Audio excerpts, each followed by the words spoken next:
Anai arreba maiteok, dakizuenez, aita santuak Adlimina Apostolorum bizitaldirako deialdia egin deusku otsaileko azken asterako. Jarduera honek, esangura sakona dau, Elizaren bizitzarako, Eleiza osoaganako Pedroren ardura adierazoten dau.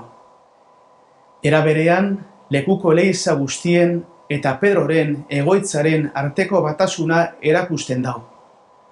Otsain guztien eta Kolegio Apostolikoko buruaren batasuna be, adierazoten dau honen agintearen pean. Egunotan, beren beregi ikustera emoten da batasun hau. Hilaren 24an, aita santuagaz batzartuko naz, Eleiz probintziako gainerako gotsainakaz batera.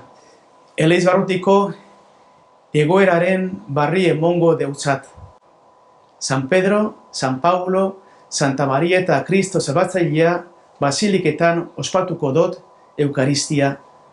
Aste honetan, kongregazio eta pontifize batzorde desberdinak bizitatuko dogaz.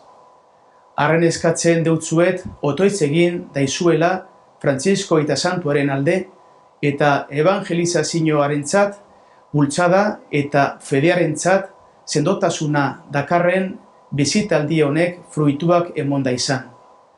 Bedeinkatu zaiezala eskatzen deutzat jaunari jaso eizue anai bezarkada.